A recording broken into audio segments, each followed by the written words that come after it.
Hey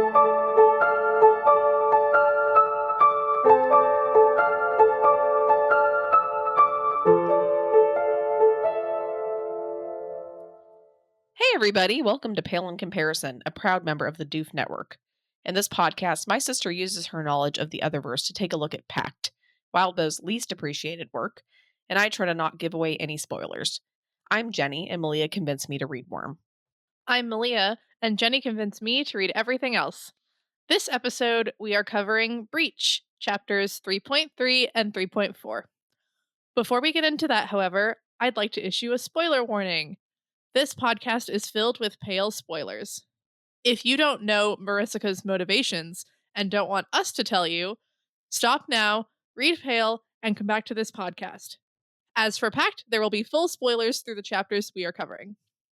All right, before we get started, we wanted to tell you guys about Pale Complexions. Woo woo woo! Woohoo! Which is our very well thought out name.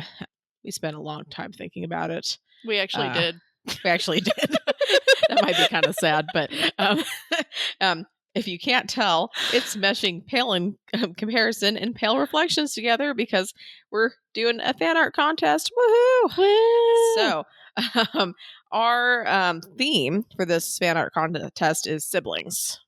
So we are trying to keep it to the Otherverse. So all you weirdos thinking of Vicky and Amy, no, Yeah, we're good. This is not the contest for that.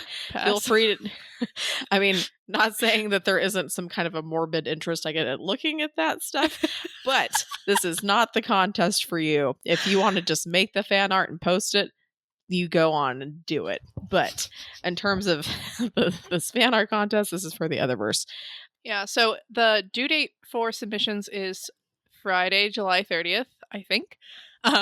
But we will post a link in the show notes with the rules and the prizes and all of that stuff. One more thing I really wanted to plug, though, is you, even if you don't draw, can be a super important part of this contest.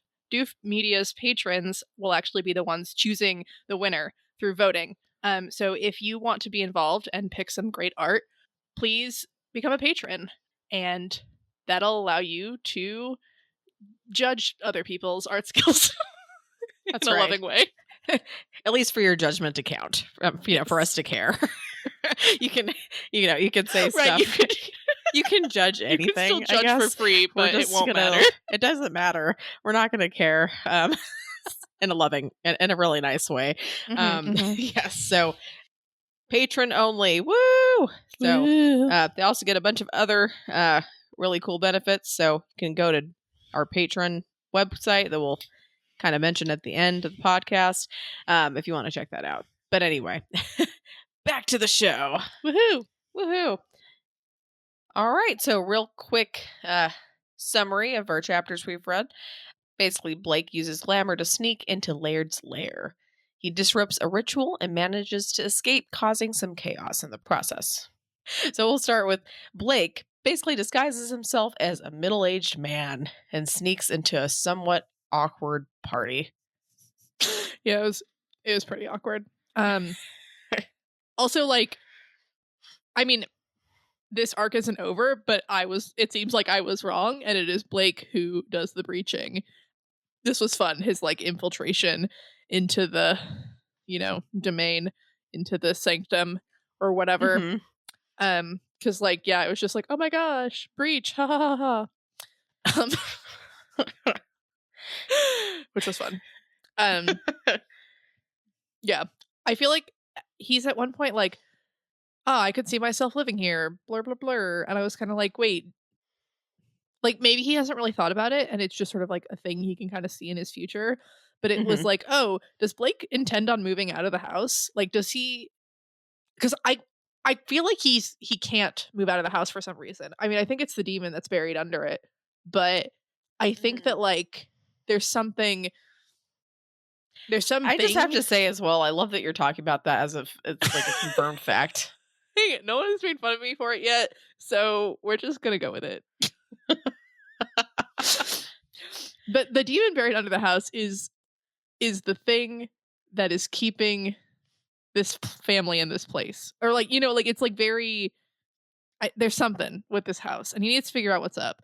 But it just like it seems like Blake's envisions a future where he doesn't live in that house, and I'm really curious as to like. I mean, I guess he hasn't thought it through. I don't really want him to think Yeah. it through because I don't want him to like lose his dream. But it just really struck me as like, oh, you think you see a future for yourself where you don't live in the house. I don't know. It was interesting. Hmm. This awkward party reminded me of the reunion at the beginning of the story. Yeah, I wonder if like the Behames and the Duchamps, like it seems like the Duchamps get together somewhat regularly. I wonder if this is the first time with the Behames or if like they just sort of all get together kind of often. Mhm.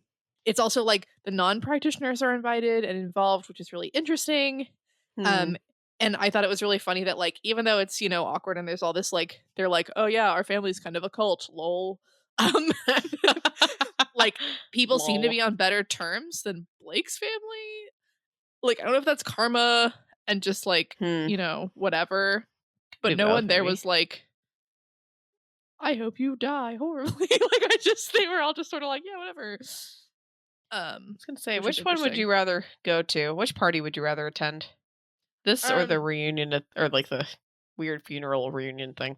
I mean, I think it totally depends on like who I am in either situation. What about you? If Malia Hamilton showed up in the story, where would you rather hang out? I think that the Thorburn reunion thing would just be Mhm. so awkward and horrible. Like I think if I was Grandma Rose, I'd be like, "Fuck yeah, fuck all these people." Like I'd be like, "Yeah, this is great," right? Um, Mhm. or maybe like the lawyer or something. It'd be kind of funny.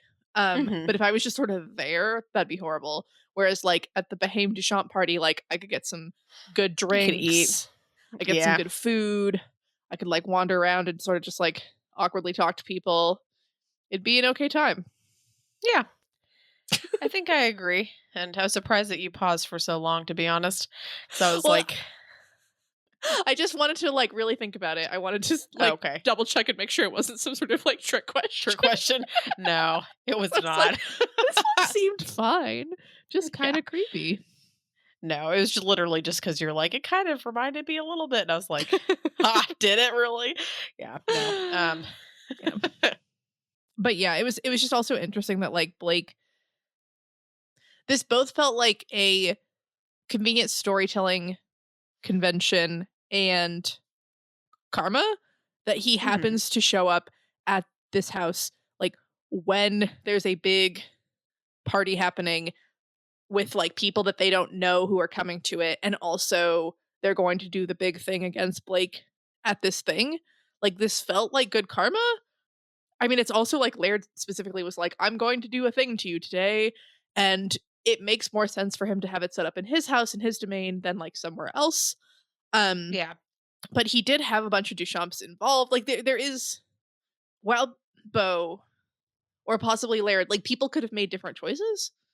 Yeah. Um, and so it felt to me like, oh, this seems really fortunate that you happen to stumble onto this place when you happen to have Glamour like at the right time so that you could like infiltrate and fuck this up.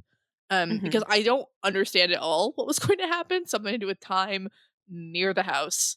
Um, Hmm. but he prevented it for now. I also sort of wasn't sure. I was going to talk about like the men and the Duchamp family and stuff, but then that was actually later. But Emphasis on douche. No. yeah, that was pretty good. Um, Thank you. but I but I guess I'll talk about them now. They were really interesting, like just a bunch of like men who don't know about the practice. Like they know that like it's weird and something like they would describe their family as like a cult, but they're also like they refer to their children, but then they like are gesture and are kind of like, yeah, like they're all girls. Like there are no boys in the Duchamp family. Mm, Um mhm.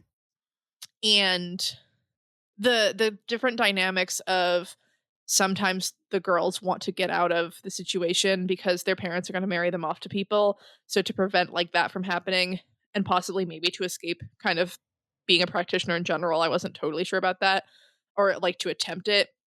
Mm-hmm. They just like try to get married to whoever they can as fast as possible, which is really, awful and heartbreaking. And then the idea that like, oh, but the grandchildren, or I guess it seems like the granddaughters are like sucked back into it.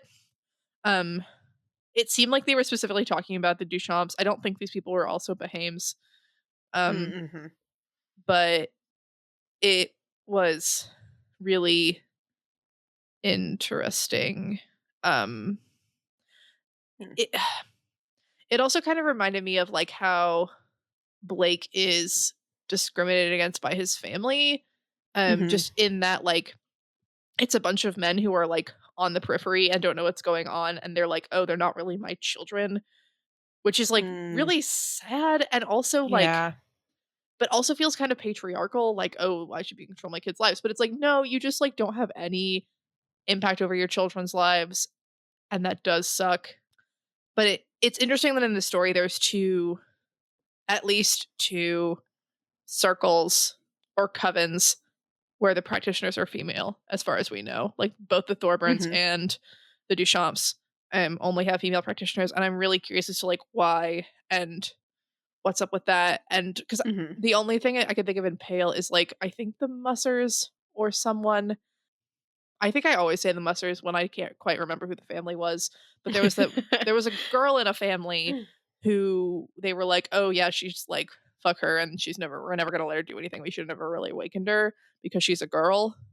Mm, Um, and I can't remember exactly who that was, but like that's the only kind of inverse I could see. But it wasn't even like, oh, we straight up don't awaken women in the family. It was just kind of like, oh, she's a girl and so she sucks. Whereas this is just like they straight up don't awaken men. Like there are no men, and I don't yeah. get it. It kind of ties into Rose later, maybe, but I still don't understand that either. So that's fun. Mm. They were kind of like chill and nice to Blake, though. Like they gave him a lot of good advice. They kind of invited him in. What do you think of? I mean, you might not think that much about this. I don't know, but like, just like Blake, trying to play the part, kept being like, oh, like, I have a 20-something-year-old interested in me, and they're all just like, ha ha ha ha. They'd be like, but I don't know. I. What do you mean? Can you elaborate on that question? Yeah, well, just because he's like, looks like a middle-aged dude, Uh huh. and they're talking about like, so like maybe like 45 or something. He's like, oh, I could have a 20-year-old, like, I could. I don't know. It just seemed kind of, Oh, and then they're all like, I think we read that slightly differently. Um, mm, I read it more as like not like, ooh, I can get a 20-year-old, but like, what are you talking about? Like, that's ridiculous. Like, they would never be interested in someone like me. I don't have an apartment. I don't have a job, or like, I barely have a job, or like, whatever. Um, and they were just like, yeah, these girls are fucking desperate. Not in a like, haha, man, I'm gonna get these chicks. I'm just gonna look at this again because Go for it. uh, I feel like it was a little bit of both, Maybe. but because he's like, like, because they're like, yeah, some want out. Easiest way is to get married before their folks marry them off, even if that guy's twice their age in a cruddy apartment. And then he was like, yeah, I asked. I tried to put myself in the headspace of the character I was playing. A lonely, estranged, less than successful uncle. 20-year-old wanting me, you're saying? And then, like, down, Hmm. and then down later, the guy's like, it's a trap. Just do what you need to do for your cousin, but you walk away as fast as you can. And then Blake again's like, but some 20-year-old and me? Hmm. Okay, that's interesting. Yeah, I didn't think about it that way. Um, it. I mean, as far as the dudes go, it doesn't seem like they're like, haha, yeah, man, it's great. They're kind of like, no, man. Well, no, because they kind of chuckle. Like, it's like, none of them are like, I don't know. At least I feel like nobody's reacting like he's creepy or anything. Because he says, like, there were some chuckles, or like, um, Yeah, and I guess that does kind of. Well, I thought it was weird that they were like. I saw them as being like I mean, like, hating their lives and probably their wives a little bit, but also, like, they were friendly and they, like, gave him a beer and they were, like, giving him advice, and I kind of was like, at the end when Blake's like, like, "Let's be real, you don't care what my name is," and the guy was like, "Oh, you're right." I was like, "That seems odd to me," because I feel like if I, like, was talking to someone, and trying to give them advice, and then I was like, "Oh, by the way, what's your name?" And they were like, "You don't care." I'd be like, "Um, fuck you? Like, what?" Like, "Yes, I do." So maybe you were a little more on the right track. I'm curious, listeners/audience, um, how y'all interpreted this part, because yeah, I didn't get that read at all, but it is Mm. not great. Yeah. Yeah. It's interesting because I'm pretty sure I took it like that the first time I read it too. So Huh. I think I've interpreted it the same way both times. But yeah, I don't know. Love to hear other perspectives. Yeah. Yeah. So okay, I want to talk about the engaged couple. Mm-hmm. I don't remember their names. I feel like we might have learned at least one of their names, but they just very obviously do not want to get married and hate everything. Yeah. And it's real bleak. I think when we first read about this, I didn't think, like, in the visions or whatever, I didn't think like, oh, these two are super in love. Mm-hmm. Like, I could tell that it was an arranged marriage, but this seems like so unhappy. Like, this seems like it could almost be like a forced marriage. Because arranged marriages aren't forced marriages, right? Like, generally an arranged marriage is where, like, your parents or someone like talk to other, like, the person you're going to marry or their parents or something, and like matchmake you or something. But I think ultimately, like, both parties still like have a choice, right? A forced marriage, like, one of the parties or both of the parties don't actually have a choice. um Mm-hmm.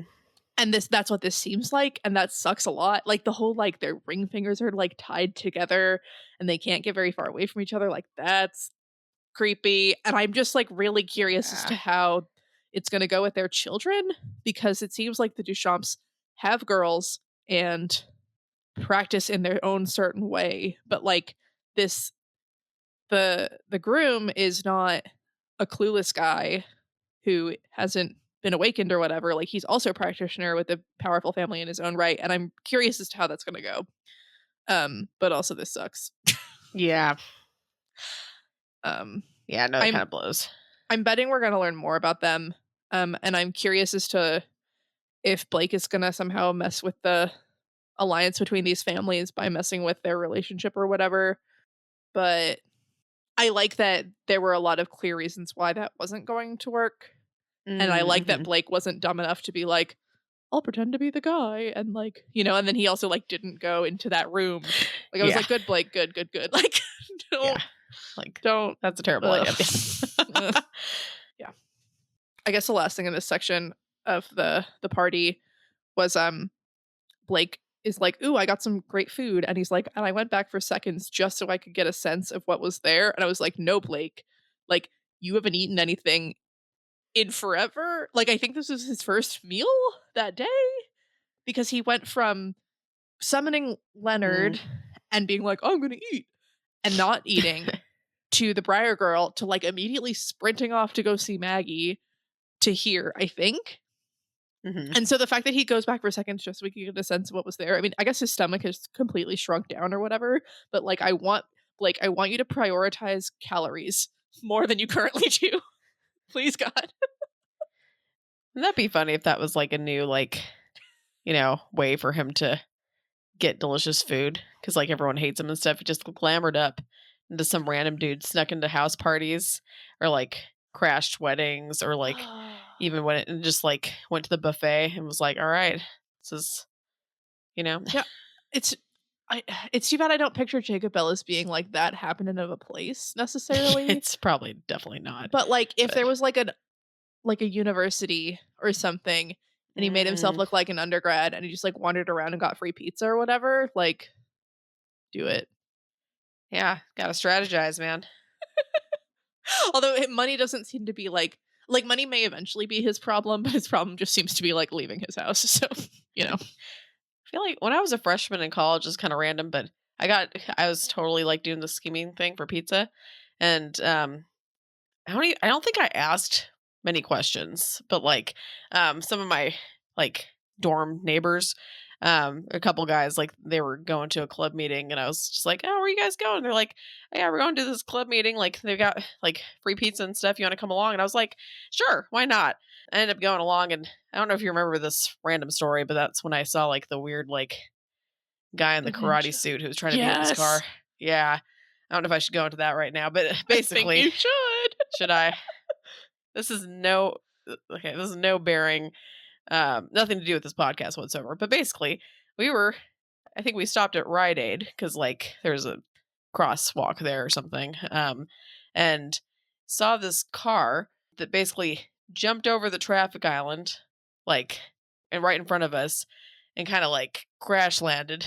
Um and this guy gets out, just has a karate suit on, like no special belt, definitely a white belt.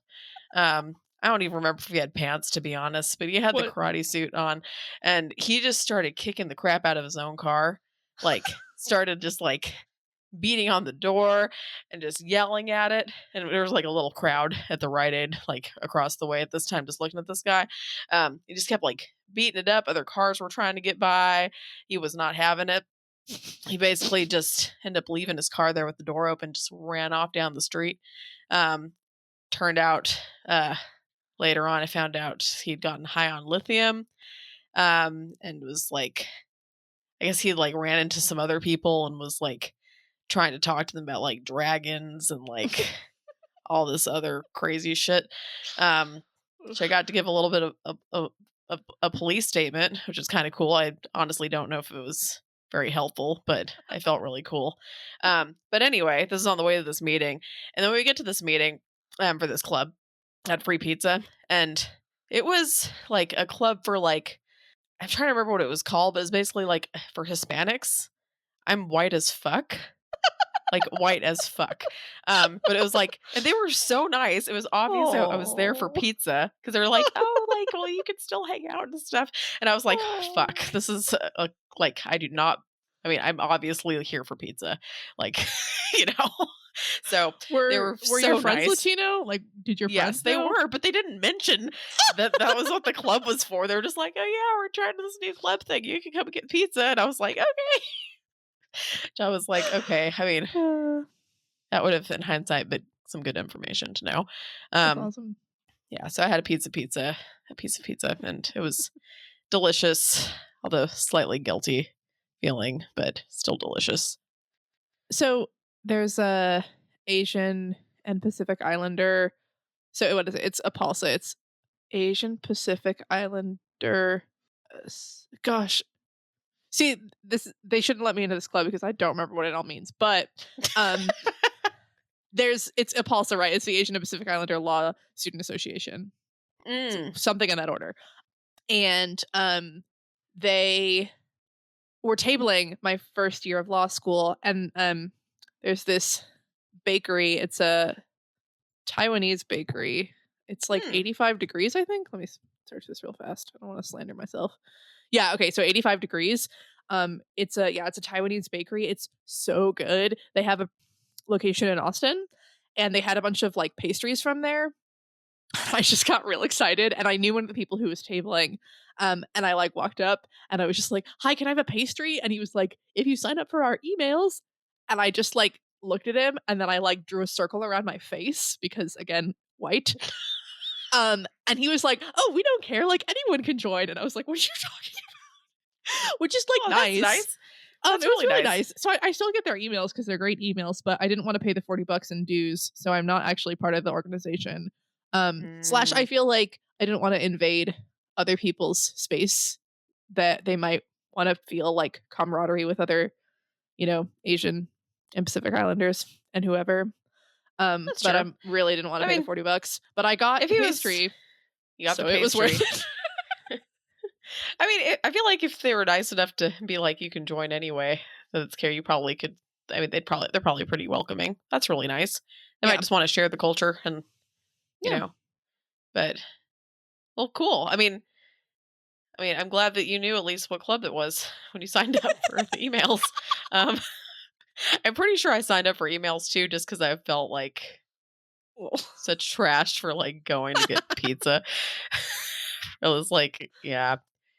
But It's okay. anyway. We've all done it. Yeah, they were also very, very nice. They were like, oh yeah, like trying to act like, yeah, pretend like we all didn't know why I was there, you know.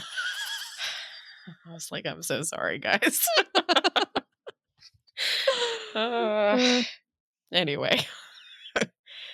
No, Blake didn't go that route, basically. No. See, if he had Glamour, he could have like fit in literally anywhere to get pizza. So he didn't choose that route except for this time, which I feel like is fair. So Yeah, that's fair. Anywho, so basically we end up flashing back to earlier, where Rose and Blake were talking with Maggie and her dad and all that. Interestingly, Rose and Blake discuss basically she might be the voice, and while he's the body. Yeah, so like I mentioned, I still don't really get what's up with Rose. It was like the end of the last chapter or whatever. They were like, Rose was like, I'll finally tell you what's going on. And then it was just like, this is what I think's going on. And I was like, fuck, Rose. Like, I've already sort of figured this out. That like things respond to her. I mean, it's nice to have it a little bit more laid out, but it's also like still sort of a theory. And it's like, oh, we get to learn why she freaked out when the lawyers came in. But I went back to that chapter and I like control F or whatever, and we never see her say that. So it wasn't like a good clue. Okay. Unless we like I really tried to find it and I didn't find it. I don't know why she says it, but that explains why she kind of freaked out. Maybe she realized that when she talked to June and it was more effective, that she should try calling the lawyers or something. I think the whole like the others see the Thorburn practitioner as female is really interesting. I guess this is like a patterns and expectations thing, because the Patrick did kind of assert like, oh, like, you know, this one's not a woman or whatever. But it's definitely still a Thorburn. And maybe that's the whole thing, is just like it's just been women for so long that now they can't fuck it Get up. out of I the don't pattern. know. Like, yeah. Okay. But like, so if Rose hadn't made that oath and she had had several children, like, would her sons have just been like blackguards, or would she have awoken them? Would she not have been allowed to? Because it seems like she was an only child, right? So we don't see what would have happened, like what's up with her siblings or whatever. And like they're always like, oh, the Thorburn practitioner. And it's kind of like, were there never like two sisters? Like, was it just like, I'm like, why? And it's again like, I don't know if these things are things, but they feel like things. I mean, Wildbow's smart enough that like these things are probably things. But I don't know. I like that Blake can still practice, and I think it's really neat that this female thing is tied into this. I just don't get it yet. We've got lots of time. And lots of book to go through, so we only have what, like, I can't do math. This is 16 arcs? Like 12 and a half more arcs. Sweet.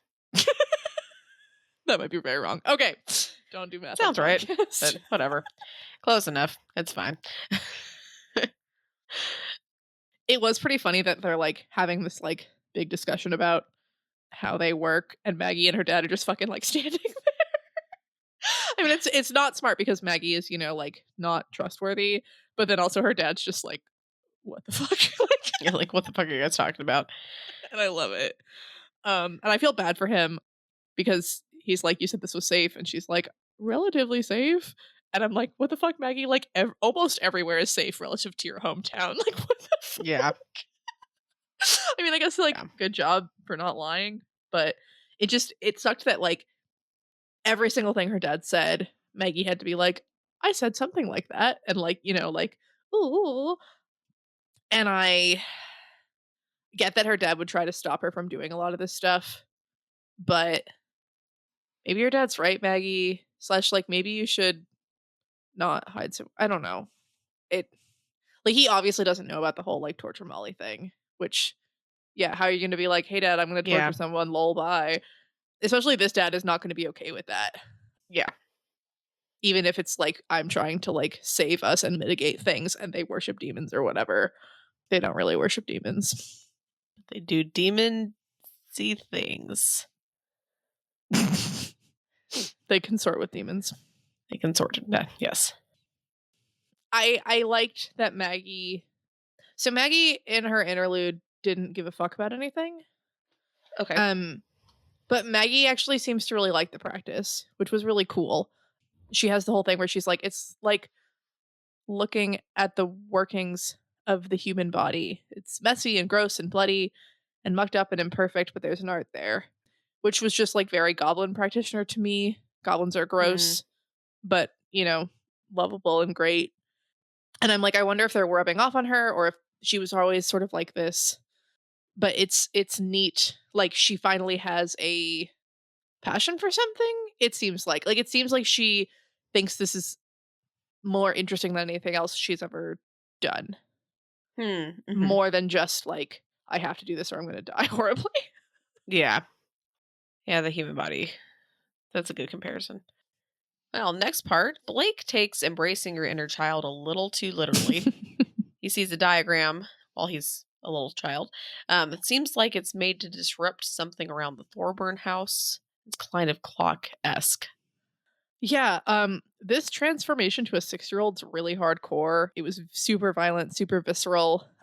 He's like physically like, you know, throwing his body around to try to like change its shape. It was really awesome, but it was also just like, fuck man, like the fairy would be so outraged to see you do this. Like, they're like, you don't understand us or Glamour or anything at all. Like the complete inelegance of this is hilarious and awesome.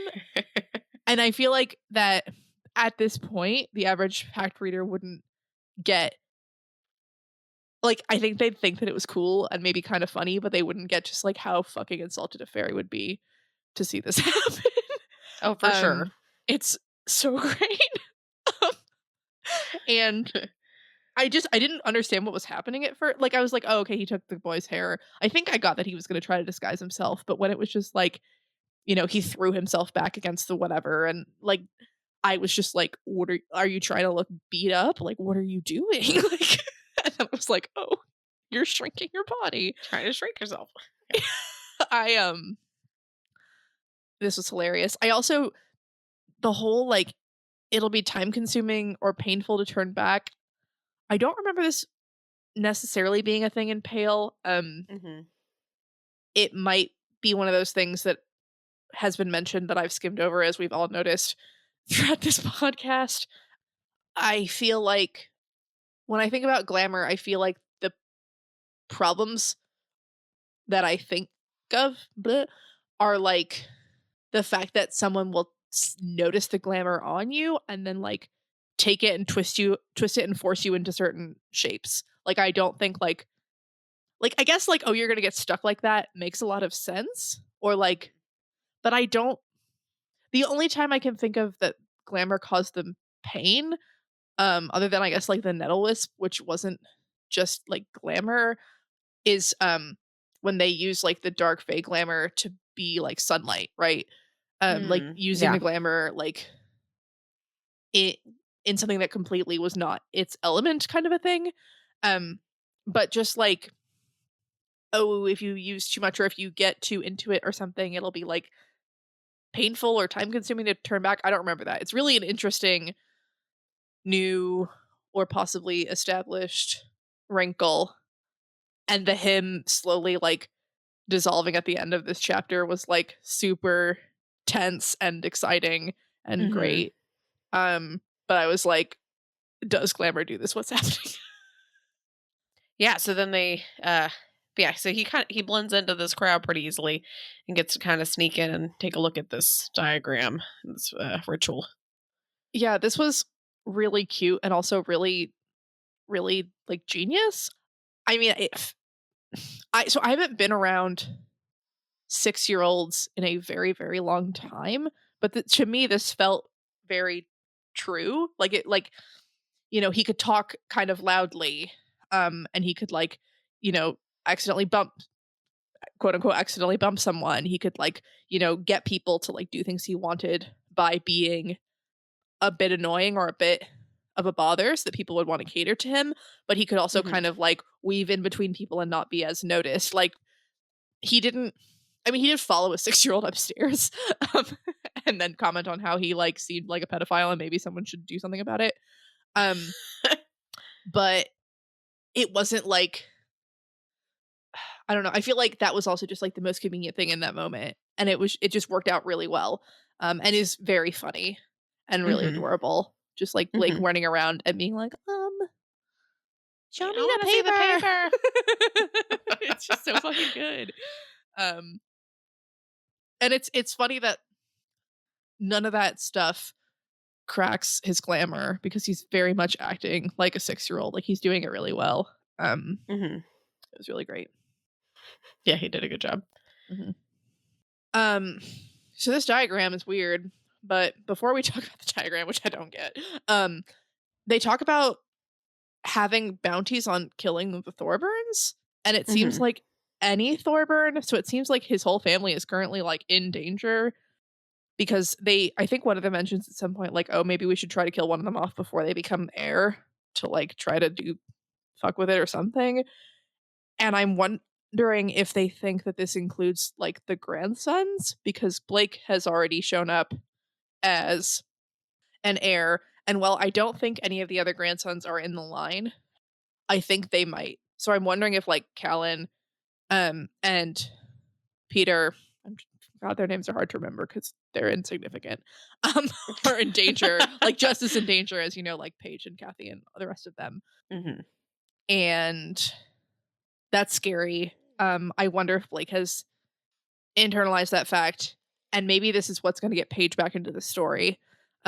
Is she's going to be threatened somehow, and he's going to be like, well, come on over, because Paige needs to come back. Yeah. But this was just like, oh, fuck, y'all already have bounties out on killing the Thorburns. Like, they're very much seem to be the ones who want them to die and want this to happen. Like, unlike what Laird had said about, oh, we want to keep the balance until we get Johannes. Bleh. Let's talk about the tarot card. Tarot. I keep wanting to say tarot, like carrot. Tarot card. Tarot card. Or like, yeah. Like tarot, like the plant tarot, or tarot, like the vegetable carrot, or tarot, like tarot, like row your boat. Good Hungry Choir song. All right.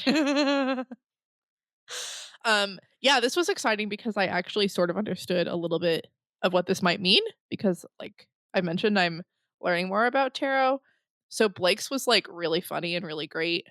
I wasn't entirely sure about the right hand, left hand thing. So because the right hand is usually like, it's the dominant hand.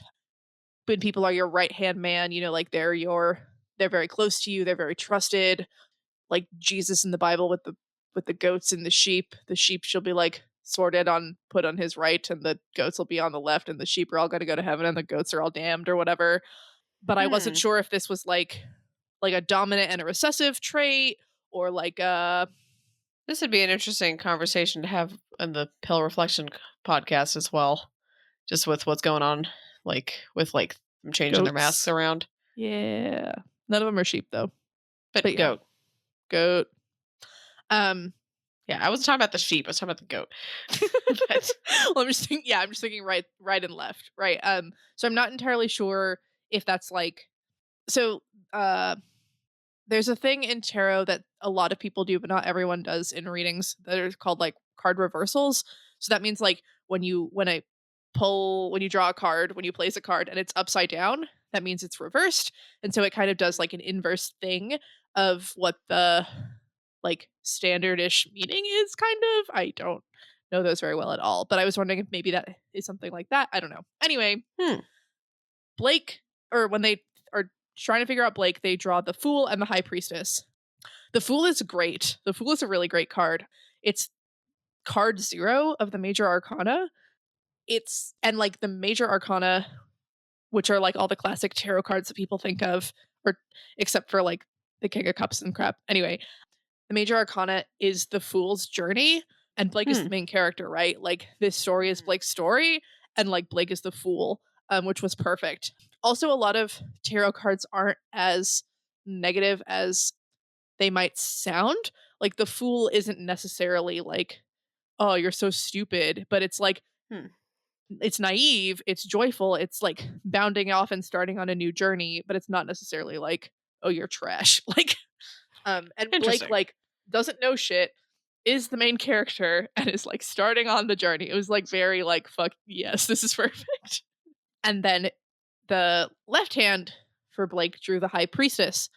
The High Priestess is also one of the earlier cards in the Major Arcana. I think she's number 2. I don't know the anyway. She is all about intuition, all about your inner thoughts. And this was really great to me because like Blake acts on instinct. Like Blake is intuition. I think the High Priestess is more about like actual like inner contemplation and your inner voice and stuff. She's like very spiritual, but like Blake being intuition, and that being like his secret to success or something was really great and made me really excited because I was just like, yes, like fuck yes. Blake is action, and I mean the High Priestess isn't really action; she's more contemplation. But Blake is following his inner voice, I guess. Okay. And so then Rose, her right hand, dominant hand, something, is the Hanged Man, right? So the Hanged Man represents sacrifice. I think if this comes up in readings, often you're supposed to, like it could represent a sacrifice that needs to be made, or some sort of like realignment of purpose or something like that. And I think that this is saying that like Rose is a sacrifice. Rose is the thing that allows Blake to be in the position that he's in, or Blake must be sacrificed for Rose or something. Like someone here is going to be sacrificed for the other. Is intended as a sacrifice. Yeah. Rose was, these two were harder for me. But then the left hand was the Chariot, and so thinking about the left hand as like more of an inner thing, or like a secret or something, potentially something more hidden.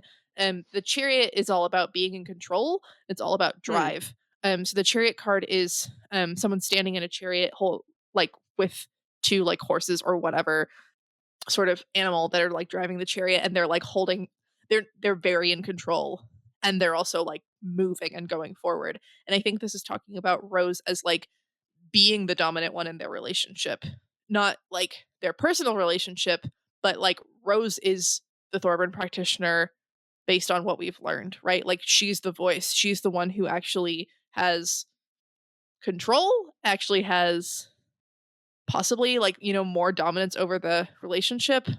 Blake, she's the one who grabs the others and pulls them in and is in control of the things around her more so than Blake, in my opinion. These are also difficult readings. Yeah. And I'm incredibly novice, but it was really exciting. I felt like I got a lot out of this. That's pretty interesting. Yeah. I know nothing about tarot cards. Yeah. So it was pretty cool. I was going to make a really bad joke when you were starting. And you're like, oh, the Fool's like the 0 and High Priestess is 2. And I'd be like, maybe they just didn't shuffle the deck. I mean, honestly, Hangman is like 9 or some shit. That's probably wrong. 11? Chariot's like, I could Google it. It's fine. It's fine. They're higher up there. But yeah, it's supposed to be kind of like a progression of the Fool toward the last card is the World, which is like sort of an enlightenment-y, sort of like totality-y, sort of like, I don't know, thing. Sorry for anyone who actually knows what they're talking about. You can correct me. But it's just an interesting thinking of it as like a progression. That's pretty cool. Yeah. It's kind of interesting. That's like a story almost. Yeah. So to talk a little bit, I didn't write a ton down about the diagram because I didn't get to see it and I was kind of confused. It was confusing. But yeah, so it has something to do with time, and it has something to do with a lot of like significant symbols 3 of these things are definitely some of the like suits in tarot, and there's like they're saying words in Arabic that correspond to these 5 things: the sword, the coin, the cup, the tome, and the crown. As they're doing this thing that has to do with Blake's house, probably, but not exactly the house. And just as he thinks that, we rush off and do some other shit.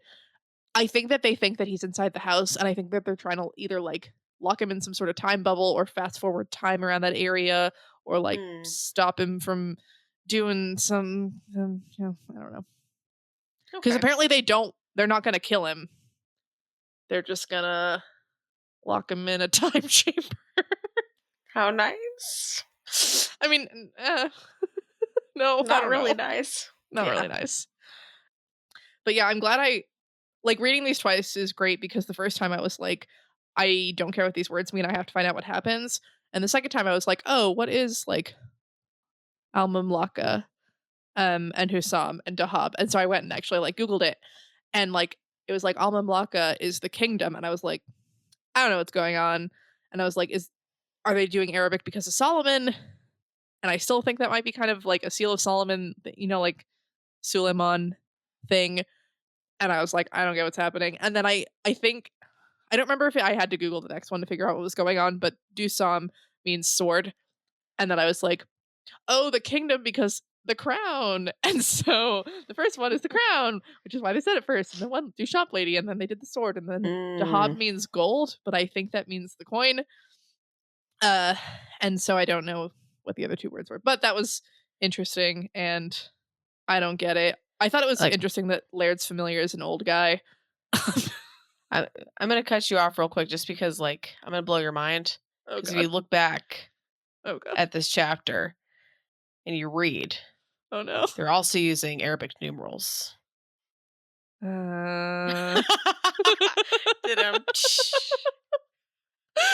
was really good. I'm so sorry.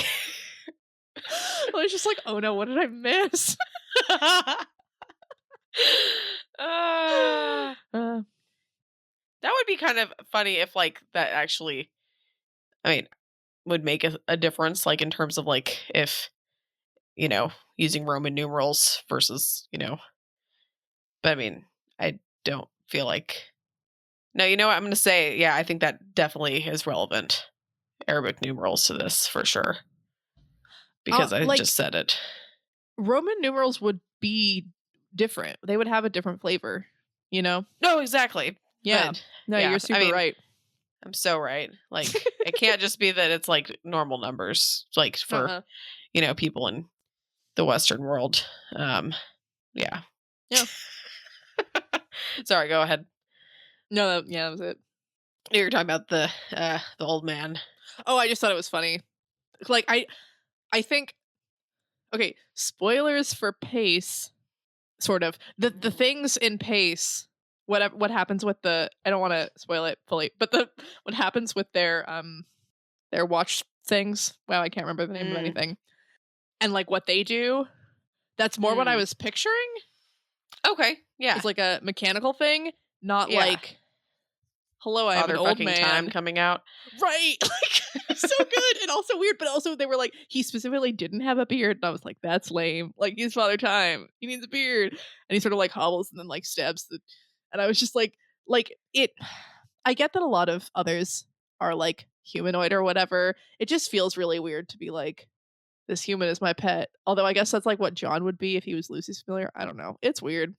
At least John wouldn't just be like a fucking clock. Like, I don't know. He'd be able to move. I don't know. It was interesting. I'm curious about him. I hope we see more, but it was weird. Yeah, for sure. All right, so basically, Blake ends up doing his best to disrupt the ritual, doesn't do quite a good enough job, and ends up having to run away so his cover's not blown. He does come up with the pretty interesting idea to call the cops to disrupt the ritual. So sounds pretty convincing. Talks to Rose, who also is like, man, I didn't know you could act. Finds out he wasn't acting, but the glamour's starting to take over. Then he manages to basically escape by arranging a sleepover, essentially. It's like Blake's empty spaces and emptiness and empty self probably does make him a lot more susceptible to things like the glamour.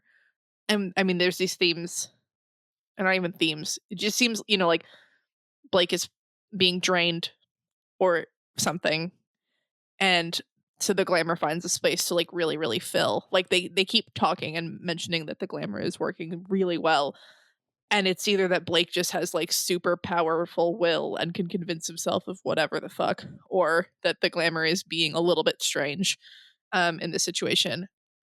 I thought him on the phone with the police was pretty great. It's fun seeing him get better at lying without lying. Listening to the police dispatcher be like, what the fuck is going on? And the things he decides to say and how he decides to say them. Just this whole section where he's running around the house and being like, oh, like, and like, oh, do you love me? And like, she said yes. And just like little things, like, it was just really brilliant. But then he also was like, oh, I promise I'll tell you. I mean, if you don't tell anyone. So I'm really hoping she tells her mom, like, his eyes broke or whatever the fuck happened. Like, I didn't get that part where he goes and sees Leanne. And it took a second for something to click, for the mental gears to shift and click. And then his glamour breaks. And I'm like, what? Maybe it's that, like, Leanne's mental gears clicked and that suspicion broke his glamour? But it felt more like it was in his own head. Was I supposed to get it? Did you get it? Trying to go to that part so I could read it again because I feel like it's not something that stuck out to me that much, but Okay. I feel like it could go either way because it kind of does feel like, in a way, it's like in his head, but I feel like it's got to be from her side almost for the same And kind of that's reason. right, like why it broke, because Yeah. like the suspicion, him putting on his shoes too well, things like that continue to make his glamour break down more. Yeah. I was like, oh, is she someone that you recognize and now you understand something? But I don't know. So I feel like, yeah, if anything, since she hangs out with, well, the boy, the Mhm. real boy, so much, she probably would notice if something was, because it's also, she's like, huh? But why'd she say that? Because he didn't say anything, unless Mm, mhm, she mhm. noticed something weird. Right, So, okay, because she's also the first person Blake's interacted with as this little kid who's not just like tolerating him or like somebody on the phone. Like, she is like on his level and like looks right at him and is like, like, oh, Blake, blah blah blah, or like, this kid. Whereas the adults, it feels very like Charlie Brown or something, where you never see their heads. Um, mhm. Whereas yeah, she's really like looking at and talking to him in a way that the others maybe aren't. Okay, that makes more sense. Yeah. Yeah, because this part's really great where he's like deteriorating. I'm trying to think of maybe like the polyjuice potion in Harry Potter. Like this feels like a familiar ish like trope, but I can't That think was of what what I it. was gonna bring up before, actually, because I was like, it Oh, kinda reminded me of that. yeah, just like the like slow and inevitable and steady like deterioration of a disguise, and having to like be like, oh, I gotta fucking leave, and like it's pretty Yeah. great. Cinderella ish. Mhm. Yeah. I kept thinking that Blake was gonna just like jump out of the car or something. Like, I kept just kind of being like, how is he gonna get out of the situation? And it, basically works. Connection blockers are great. And he just sort of leaves Yeah. after releasing a goblin. I Yeah. don't like Blake's decision to do this, to be like, Mm. goblin, go get him. Maybe it's just that like I have a harder time, like, this woman was ready to help destroy Blake's life or whatever, but she also was really nice to him, but she wasn't, like, nice to Blake, she was just nice to, like, her nephew or whoever the fuck this is. Yeah. But also he's like, "These people don't deserve books." And I'm like, "You have books." Like, you, like, are privileged a lot in that way. You come from a very old family with a lot of resources, and you're just, like, real bitter about that. And I'm just curious as to, like, is the goblin going to do this? Because, like, does Rose have to be the one to actually tell it to do it? Because it sort of looks at Blake in, like, kinda confusion, and Blake, like, walks off. And so I'm not sure if it listened to him, or because it showed up when he blew the whistle, but then I'm not sure if, because it didn't, like, if you said, like, "Hey, Ram Jam, fucking trash this place," Ram Jam would be like, "Fuck yeah," and jump up and, like, immediately start smashing things, right? Whereas Mhm. this got Dick Swizzle just, like, looks at him with a confused look on his face, and Rose is like, "Hey, the rules of hospitality could fuck us if we do this," and Blake is like, "It's fine because they attacked us, blah," and then puts on rubber boots because I'm wondering if there's still snow on the ground. I don't get what's going on, and then he just, like, leaves. And I'm like, uh, does the goblin actually do it? Seemed like it kind of left like because he was like, I let Rose deliberate while I headed for the side door, and then I could see Rose's reflection faint in the glass. So that was like the last bit. So I feel like it was kind of Right. Like, I think she maybe has to actually decide whether or not to tell Dick Swizzle to do it. hmm Which is interesting. hmm Um, Also, what the okay, he opens the door, and then there's something about tearing, and then I dragging the tattered skin behind me. What the fuck is going on? Is that his skin? What is happening? Do you know what's That's the happening? Was I glamour. The glamour broke, and And so the it's his leftover own skin, the skin. leftover glamoury skin. Ugh. Cool. Okay. That's what I thought was maybe happening, but I was also like, when did skin get here? So you put some notes about like Rose's thoughts on this and stuff. Yeah, I thought it was I mean, Rose continues to be somewhat ruthless. Like, I think I've said previously that, like, I could see Rose, maybe deciding to stick a demon on someone or something, like, to, like, make harder and worse decisions hmm than Blake. And so I think it's interesting here that, like, she's not like, "Hey, this is wrong, like, this is morally, like, this is fucked up to do to these people." It's more like, "Hey, the rules of hospitality mean that this could fuck us up." Like, she's very practical. hmm And I think that that is probably a more effective argument against Blake, but Blake also is very compassionate in a lot of instances. Uh huh. And I wonder if she was like, "Blake, don't do this. Like, you're better than this." Could have. I mean, the thing he says, like, do not harm anyone, like, leave immediately.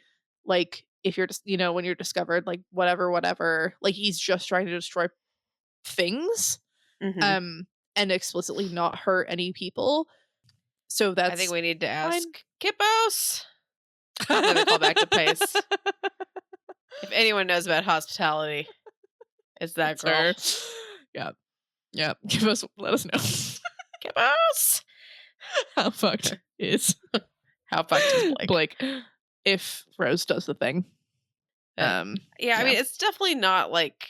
I mean, granted, once the kid's gone, that's gonna look a little weird. Be like, where the fuck is the kid? But definitely not a stealthy way to exit. Well, Definitely like they're a definitely gonna be like, "Oh, Blake Thorburn trashed my fucking house." Like, this yeah. isn't gonna earn him any points. No, for sure. It also sucks that when they were at the party or whatever, and Blake sees, I don't remember the 13-year-old's name, but he sees Penny, and he thinks like, "Oh, the two that tried to kill me 24 hours ago," or whatever it was. And I just like, that's really sad because Penny hmm got her family to back off, you know? Um like, that fairy did Yeah, straight up try to kill him, and he's not wrong, but he didn't think like anything remotely positive about her or them or whatever. Which is Yeah, just but a it's bit also bummer. like an exchange like for the Fae, right? It's not like out of the goodness of her heart. She was like, "This guy needs a break," you know. I guess. Yeah. Um, I don't know. I kind of like Penny. So All right. So, is it time for your bold and specific prediction? yeah. Yeah.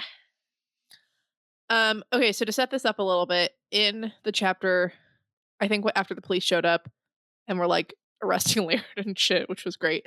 Um, two people in the family were talking about how Blake had kind of gotten 2 points in this conflict. Um, I think the thing about the letter and damaging Laird's reputation, and then this time like getting the police to go to Laird's house seem like 2 beats in a 3 beat. You might argue that like maybe there's a like because when Laird took Blake out for coffee, there wasn't necessarily a victory there. I mean, he really like could have fucked him over and shit and was an asshole, but there wasn't really a haha like blow struck. And Laird was even talking about trying to keep the karmic balance in such a way that like the karma would like resound poorly on the Thorburns and not on them. Um, and so it seems like there is this like 3 beat coming where the police have been like, Laird, what are you doing? And the police have been like, Laird, what are you doing? And I think the 3rd beat in this Blake Laird police triangle is not going to go Blake's way. And I think Laird is going to come off victorious, and that's going to really fuck Blake up because it's only arc 3. um, I was also thinking about the story, and like, I kind of think that there'll be 3 big, well, maybe not. I sort of see like 4 main antagonisty arcs. So it seems like Laird is one, Johannes is one, Maggie's situation with the goblin lady is one, and then like demons. And I think demons have got to be the end game, possibly also with Maggie's goblin lady.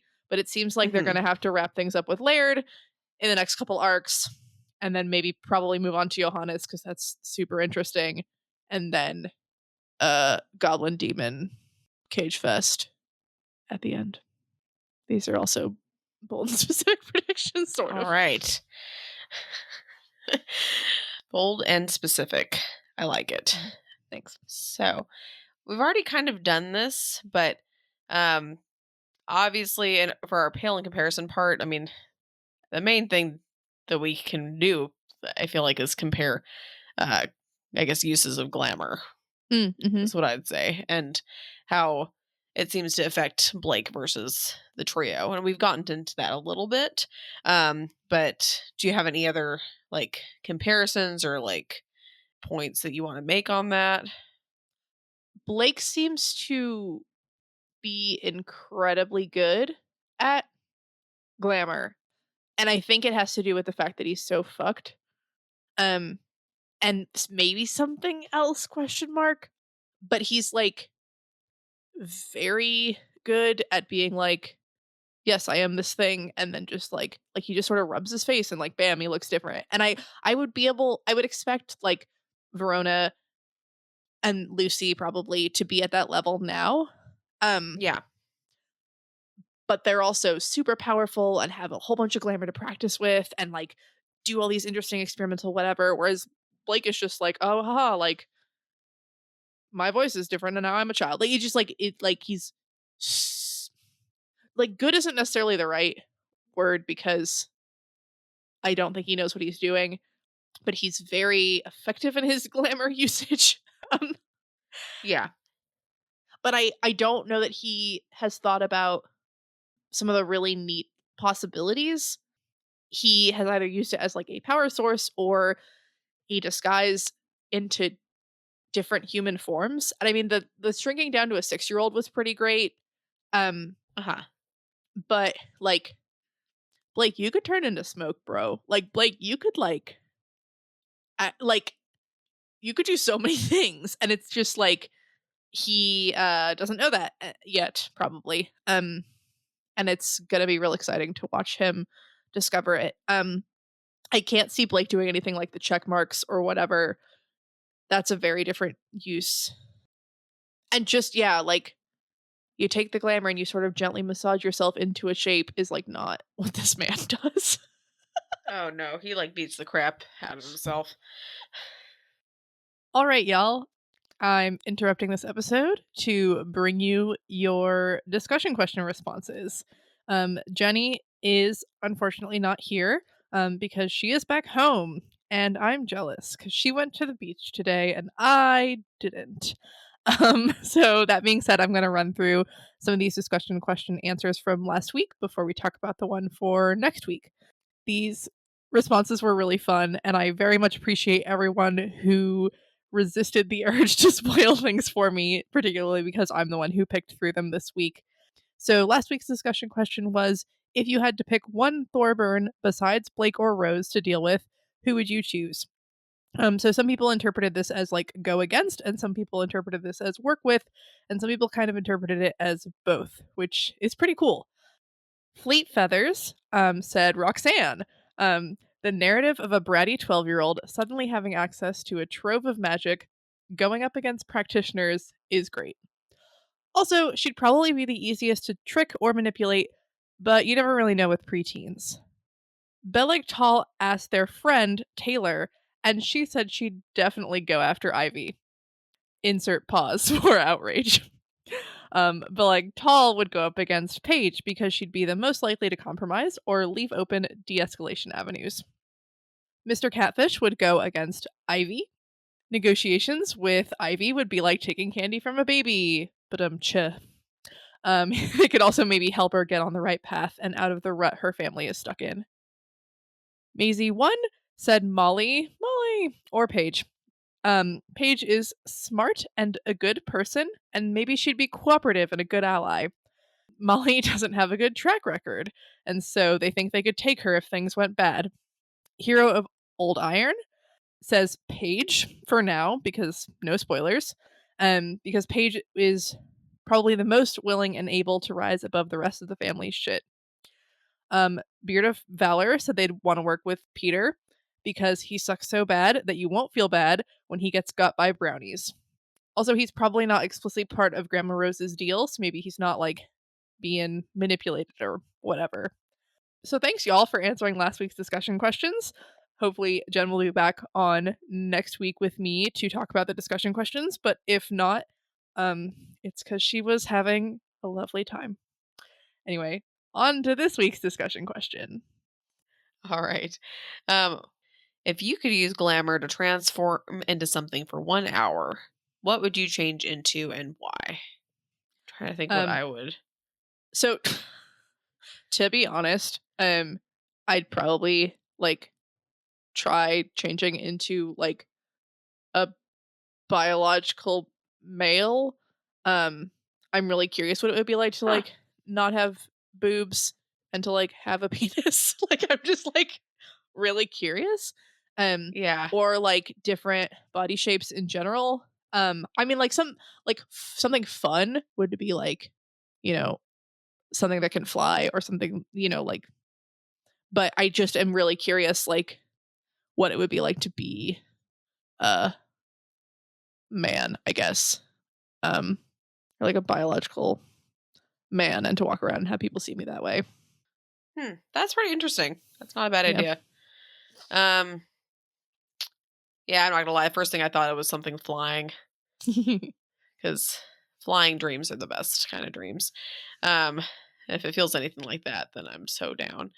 But, or something, this is going to sound kind of funny, but my toddler doesn't necessarily cuddle that much, except if it's with something really fluffy. Like he loves fluffy things more than anything in the world. Like you find him something fluffy, he's going to be all over that. So I'd probably try to either make myself like the fluffiest, softest thing ever and just get lots of hugs because that would be adorable. Yeah, probably that.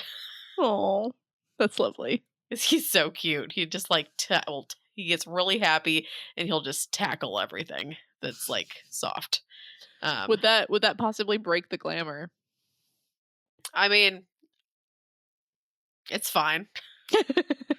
It's all right. It's not going to bother me. That's fair. Yeah, I'm okay. As long as I get a good cuddle out of it. He'll be annoyed because he's like, where the frick is my soft, like, mommy? I have this weird dust all over me. Now, he wouldn't be that sad because he has a really fluffy blanket that he can go back to. But, he'd just be like, what the crap is this? Yeah. All right. Well, thanks for listening, everyone. If you enjoyed this episode and you'd like to help support the podcast, please subscribe, share it with your friends, and leave a rating and review.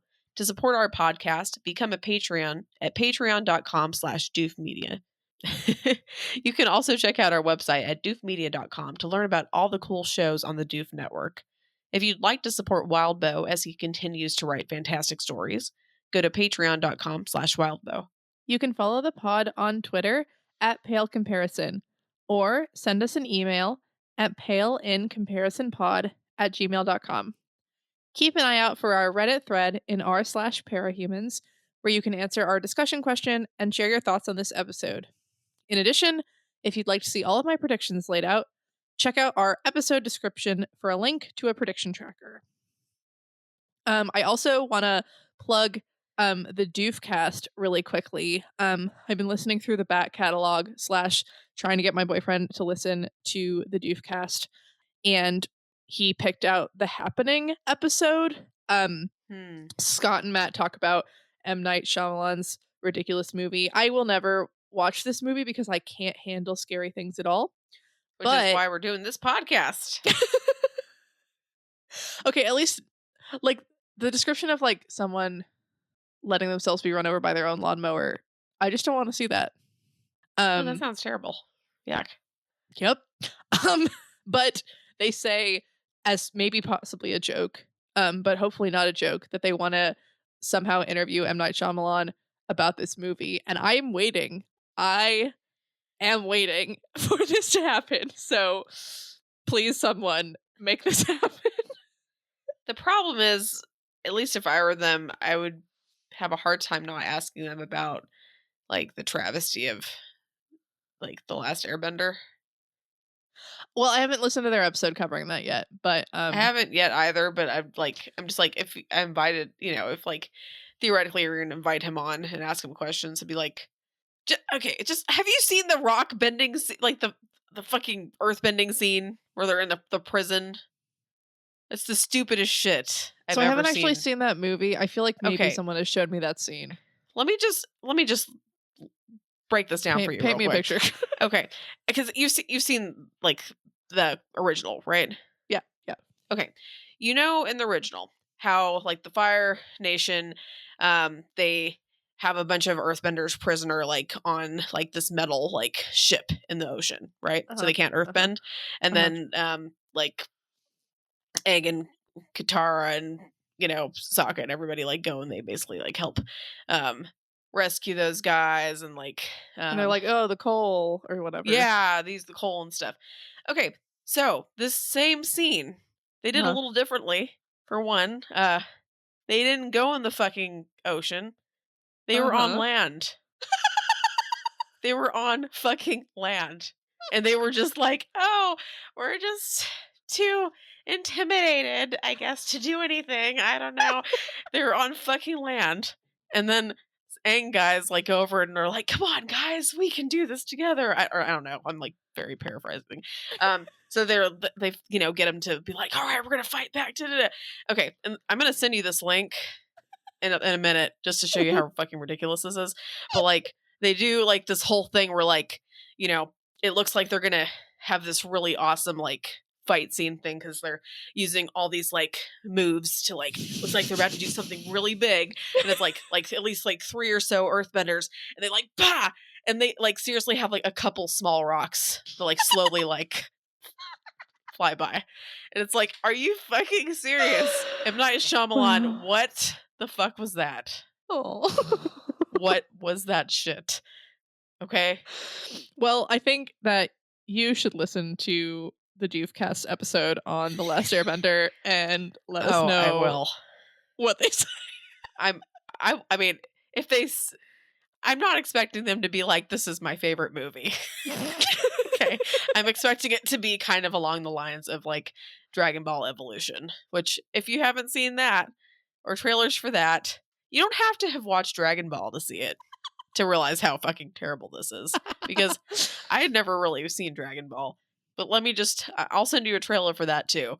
And in fact, if we can remember, we'll put the links for those below just because we can, if I remember, or Malia remembers.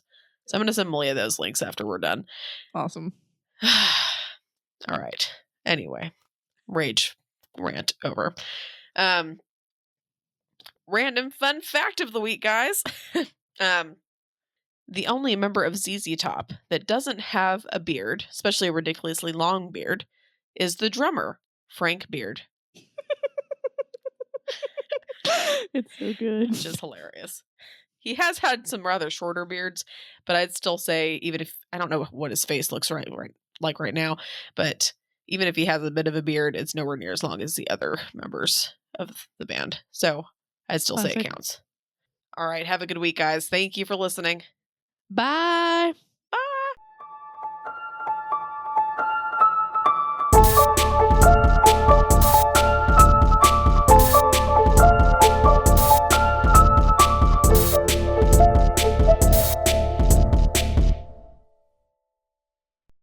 Do you like my fun fact I found on Reddit? I do. That's ridiculous. It's kind of funny. Apparently he's had short ones in the past, or it looks like, but like the other ones are like ridiculously long, so I feel like even if he has a little bit of one, it still counts. Awesome. Awesome.